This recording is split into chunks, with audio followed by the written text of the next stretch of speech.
হ্যাঁ গাইস, এটাই হচ্ছে ওবায়দুল ভাইয়ের ইউটিউব চ্যানেল।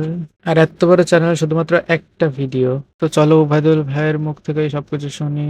আজকের ভিডিও টাইটেল থাম্বনেল দেখার পরে পুরো ভিডিও না দেখে কিছু চন্দ্ররা কমেন্ট বক্স খুলে বসবে আমাকে গালি দেওয়ার জন্য। বিশ্বাস করেন রাসেল ভাই, এইসব চন্দ্রদের মাথার ভিতরে ব্রেনের জায়গা আছে, কারণ তাদের জন্ম হয়েছিল। আজকের ভিডিওটা শুধুমাত্র তাদের জন্য যাদের মাথার ভিতরে ব্রেন আছে। তো পুরো ভিডিও দেখার পরে আমাকে গালি দিতে মন চাইছে, কে আসল দোষী, কার সাথে চিটিং করা হয়েছে করে দেয়।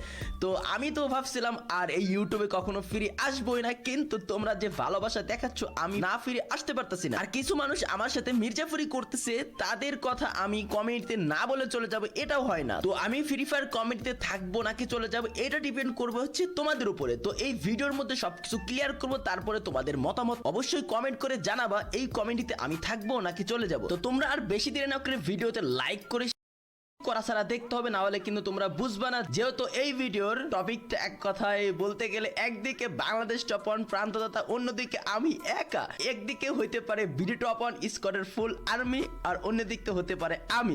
কিন্তু এই ভিডিও দেখার পরে অনেকের ধারণা চেঞ্জ হয়ে যাবে, কারণ কি হয়েছে একমাত্র আমি জানি, আর হচ্ছে বাংলাদেশ টপ অন প্রান্তদা এরাই জানে। এক কথায় আমি যদি তোমাদের কাছে ভিডিও একদম ক্লিয়ার করতে যাই, সবার আগে তোমাদেরকে জানাইতে হবে প্রান্ত দাদাটাকে। তো প্রান্ত দাদা কোন জায়গা থেকে আসলো, কিভাবে প্রান্ত দাদা তৈরি হইলো, তো এই বিষয়টা তোমরা যদি না জানো তাহলে ভিডিওর আগাগোড়া কোনো কিছুই বুঝবা না।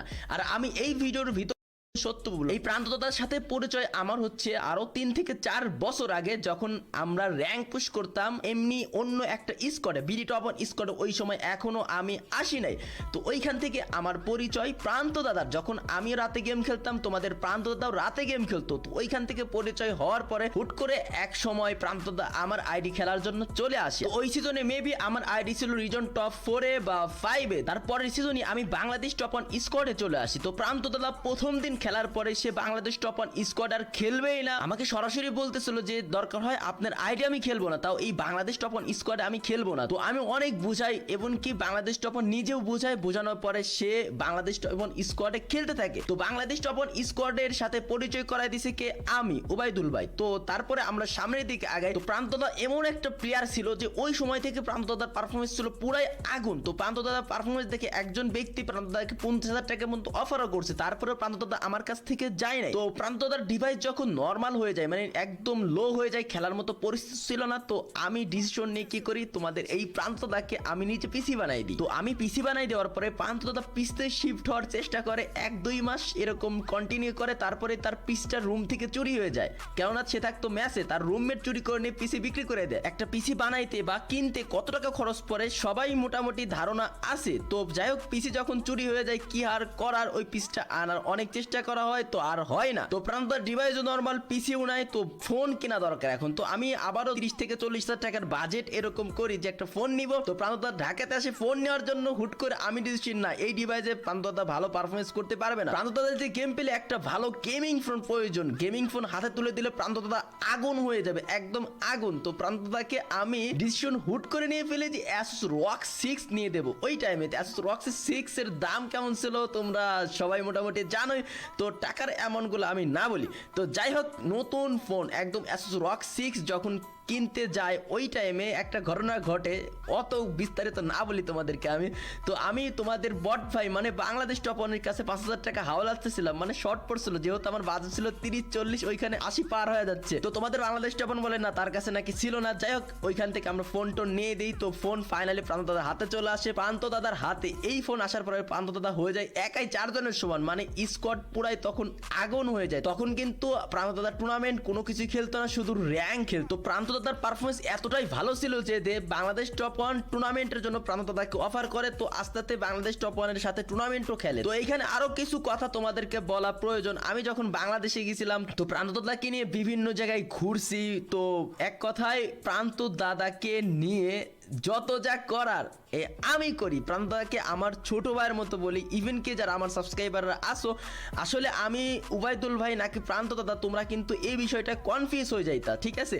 তো প্রান্ত দাদার জন্য আমি কিন্তু বাংলাদেশ টপার নিজেও ঘুরতে গেছে, বাংলাদেশ টপার কিন্তু 1 টাকাও তার জন্য খরচ করে নাই, আমি নিজে করছি। কেননা আমি এই প্রান্তদাকে আমার ছোট ভাইয়ের মতো মনে করি, যে আমি থাকতে ও কেন দিবে, আমি নিজে করছি সবকিছু। ইভেন কি আমি কিছুদিন মানে 10-15 দিন আগেও আমার কাছে টাকা আছে 10,000 আমি দিছি, তারপরে রোজার ঈদের আগে 10,000 দিছি, এরকম কত টাকা দিছি আমি বলতে পারবো না। যে যখন যেটা চাইছে প্রান্তদা পাইছে, প্রান্তদা বলতে পারবে না যে আমি দাদার কাছে একবার এত টাকা চাইছি সে এত টাকা দেয় নাই, কম দিছে বা দেয়ই নাই, এই কথা প্রান্তদা কখনোই অস্বীকার করতে পারবে না। তো এই সমস্ত কথা কেন বলতেছি তোমরা ভিডিও শেষ পর্যন্ত দেখলেই বুঝতে পারবা। তো প্রান্তদার সম্পর্ক কেমন আমার সাথে তোমরা একটু হলেও ধারণা করতে পারছো। তো এটা তো গেল টাকা পয়সার সম্পর্ক। তো প্রান্তদার সাথে আমার সম্পর্ক কতটা গভীর আরেকটু বলি, তাহলে আরো বিষয়টা বুঝতে পারবা। তো আমার চ্যানেলে প্রান্ত দাদাকে নিয়ে কতগুলা ভিডিও আছে আমি নিজেও বলতে পারবো না। ইভেন কি প্রান্ত দাদা যখন ইউটিউব চ্যানেল ক্রিয়েট করবে, তো আমি যখন বাংলাদেশে গিয়েছিলাম প্রান্ত দাদার বাসায়, আমি নিজে 4 থেকে 5 বার গেছি, আমি নিজে সামনে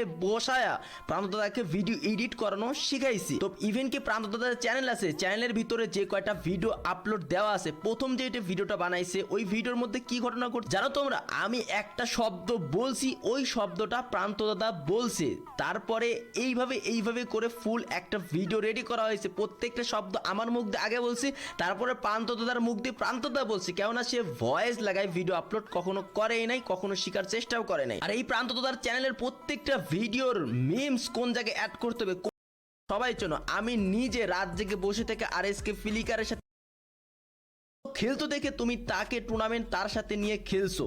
তো এই প্রান্ত দাদাকে নিয়েই বাংলাদেশ টপ 1 এর সাথে আমার হয়ে যায় একটা ঝামেলা। তো ঝামেলা হওয়ার আগের কিছু ঘটনা তোমাদেরকে বলি। তো কি মূলত ঝামেলা হয়েছে সেগুলা একটু পরেই বলি, তার আগে আরেকটু ঘটনা তোমাদেরকে বলি। তো 1,44,000 টাকার একটি টুর্নামেন্ট কিন্তু আয়োজন করা হয়। তো যাই হোক, ওই টুর্নামেন্টের ভিতরে আমি বাংলাদেশ টপ 1 কে সরাসরি বলি, এত দিন যাবত মানে এই 2 থেকে 3 বছর যাবত আমি তোমার স্কোয়াড হয়ে সবসময় খেলছি, মানে তোমার স্কোয়াডে আমি খেলছি।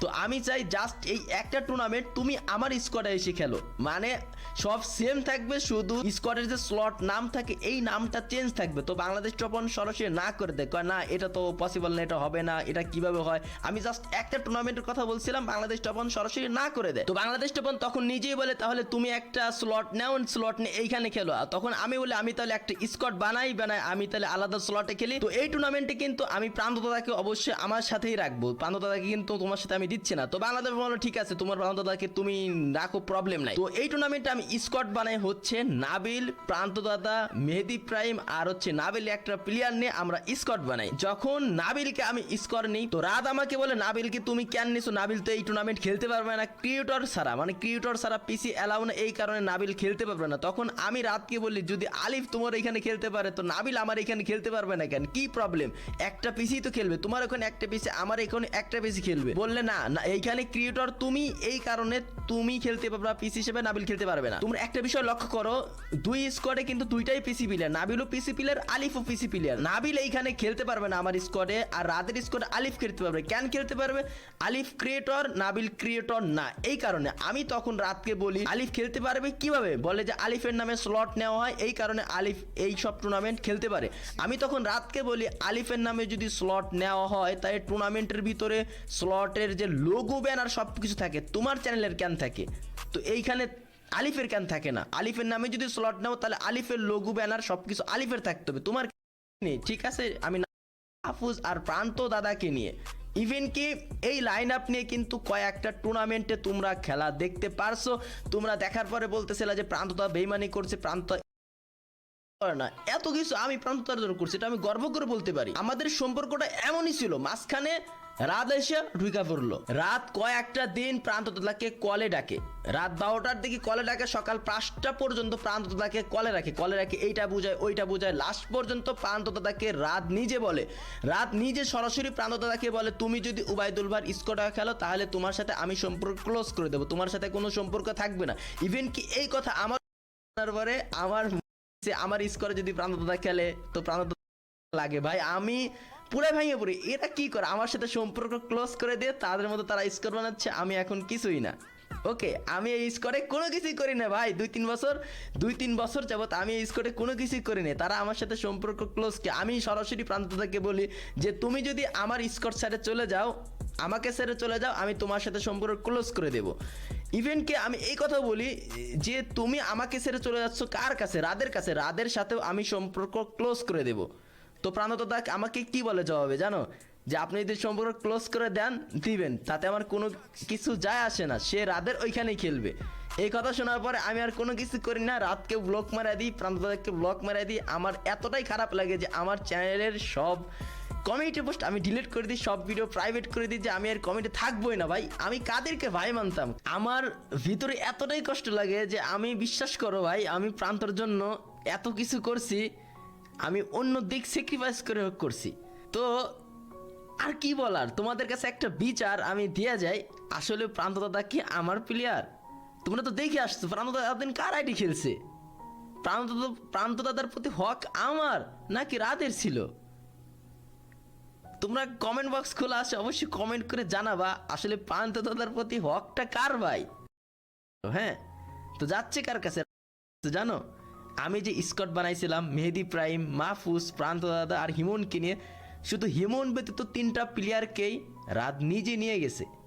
ওদেরকে বললা নিয়ে গেছে, কি বলছে, আমার সাথে নাকি কথা হয়েছে, একটু ঝামেলা হয়েছিল, প্রবলেম সব সমাধান হয়ে গেছে, তো তোমরা আমার স্কোরে খেলো, কোনো প্রবলেম নাই, এই কথা বলে 60 লাখ টাকার টুর্নামেন্ট খেলাতে নিয়ে গেছে। তো ভিডিওর শেষে একটাই কথা ভাই আমার, আমি কোনো স্বার্থপর বেমানের সাথে চলি না। সে যেই হোক, সে যত বড় যাই হোক, কোনো স্বার্থপর বেইমানকে আমার কাছে জায়গা নেই, সে যেই হোক, যত বড় যাই হোক। তো আমি নিজেই তাদের থেকে দূরে চলে আসছি। তো তোমাদের কাছে আর একটা রিকোয়েস্ট আমার আছে, তোমরা রাদের কমেন্ট বক্সে, প্রান্তর কমেন্ট বক্সে তাদেরকে যা হাজারো প্রশ্ন করবা, গালি দিবা, কাউকে গালি দেওয়ার প্রয়োজন নেই ভাই। তোমরা আমার ভাই বিরাদার, তোমরা আমার ফ্যান ফলোয়ার না, তোমরা আমার হচ্ছে ভাই বিরাদার। তোমাদের কাছে জাস্ট আমি শেয়ার করলাম। এখন তোমরা যদি চাও যে আমি ইউটিউবে রেগুলার কন্টিনিউ করব, আমি যে ভিডিও পারি ওই ভিডিও দিব, ওই ভিডিওই তোমরা দেখবা। তোমরা যদি চাও আমি কমেন্টতে ফিরে আসবো, না হলে এই যে ভিডিও ডিলিট করে দিছি, প্রাইভেট করে দিছি, এভাবেই পড়ে থাকবে। তোমাদের উপর নির্ভর করবে আমি কমেন্টতে ব্যাক করব নাকি তোমাদের ওবায়দুল ভাই হারাই যাবে, চলে যাবে। আশা করি তোমরা বিষয়টা বুঝতে পারছো, ভিডিওটা বুঝতে পারছো। আশা করি তোমাদেরকে আমি বিষয়টা ক্লিয়ার করে বুঝাইতে পারছি। আর এই ভিডিওর ভিতরে ভাই তাকে আমি দিয়ে দেব, কারণ আমি